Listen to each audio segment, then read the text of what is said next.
Brian Fritz here with Shayna Baszler. She is the NXT Women's Champion, and she will be facing Candice LeRae, NXT Live USA Network. First time for 2 hours live on the USA Network. What's the experience like getting to this point and now knowing you have live TV every week for NXT? Well, I mean, the beginning of NXT has always been, the purpose of NXT, I should say, from the beginning has always been to prepare us for TV.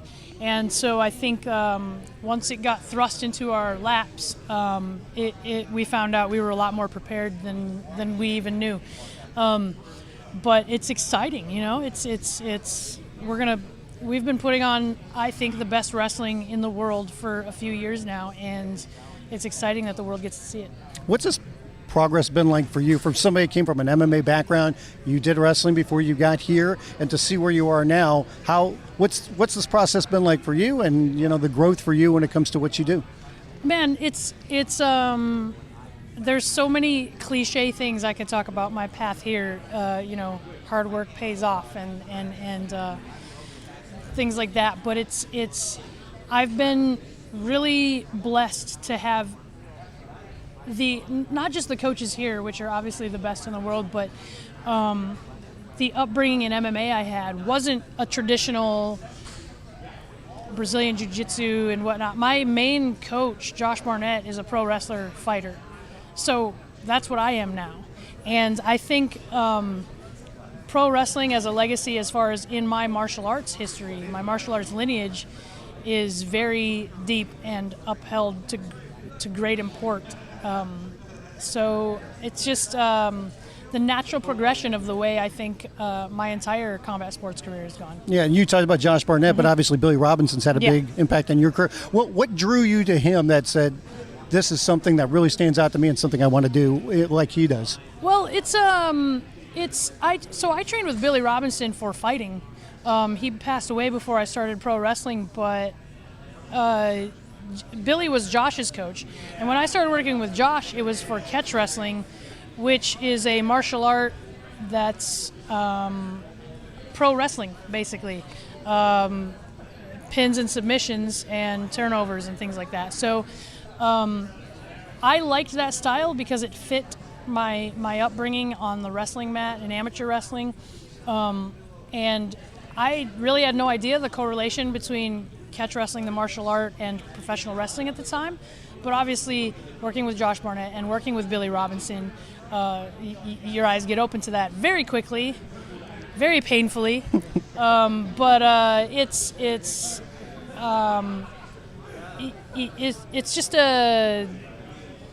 I got lucky. So when the opportunity presented itself to start pro wrestling, I was like, oh yeah, I know exactly what to do, and I didn't have to go seek out a different school and different, you know what I mean? I had it all where I was at, so nothing really changed for me. I know it's a learning process, but how badly did Billy stretch you? Oh, it was. There were, it was character building for sure. Yeah, it was. Billy is, one of the coaches here, Robbie Brookside. When he found out I trained with Billy Robinson, the thing he said to me was, "Oh, Billy the bully." So maybe that's where I get everything from. I don't know. Well, you bring that realism, I think, when it comes to wrestling, it's your background as well. What has it been like to make that transition from a standpoint of using so much of what you learned from MMA, but integrating it into wrestling? Well, I think that, again, my upbringing in catch wrestling, that's the style of wrestling that I do. I think it's been harder, not the transition so much, but to stay true to that. Mm-hmm. It would be easy to, jump off the top rope and get the crowd to hoop and holler, but I think with NXT putting such an emphasis on the women's division, and then at the exact same time, Ronda Rousey and MMA kind of coming to the forefront, it's like the perfect time for my style of wrestling, especially amongst the women's division, to rise to the top. So it's just been kind of the right time, right place sort of thing. And I think one of the other things to me that stands out about what you do in the ring is there is so much attention to detail. And I think that's something that people, when you're watching, you just have to pay careful attention, plus the broadcast team and what they're doing. And I think people really enjoy that from the standpoint that this makes sense to go from this to this to this to this. And it is kind of keeping it, simpler when it's not high-flying moves, but this is stuff that's really impactful.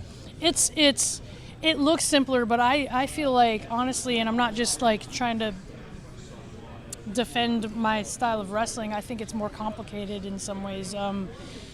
There's, I'm training with Billy, and you were talking about how painful that was. He could show you the difference. I remember a particular move that changed from uncomfortable, and then he moved his thumb, literally just his thumb, and it made it unbearable.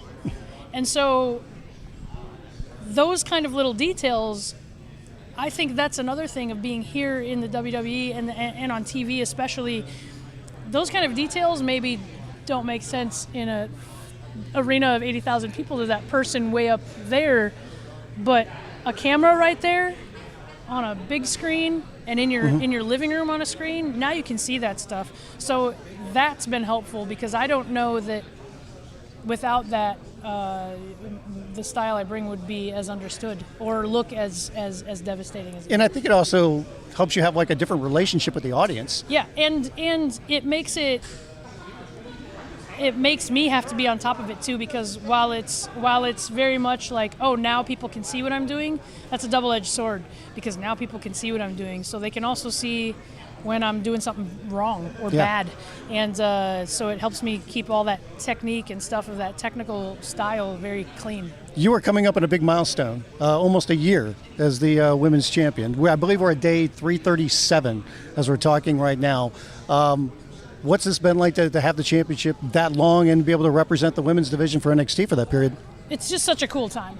It's not just a time, and not that it should, but I think just social media in general, people's memory of history kind of disappears as fast as their timeline changes. And I think being at the top of the division during such a historic, and honestly, it's been that way since I signed, the first Mae Young Classic and the women's evolution and all this stuff. I've been I mean, it's just I don't want to say it's luck, because I worked very hard to get here, but it's just the perfect time, and I happen to be on top during all these historic moments, and now here we are, and I've said this at every step of history along the way that I've been a part of, what I think is the most historic. So it's like, what big moment's coming next? It's crazy. And I think that's one thing too. Even talking right now, you're very excited about this. I'm just happy that anyone that's been an NXT fan could agree that like we put our heart and souls in here, and I'm just happy that that we're gonna get recognition on a bigger level now. Well, thanks for the time, Shayna. Appreciate it, and we'll be watching tonight on USA. Thank you.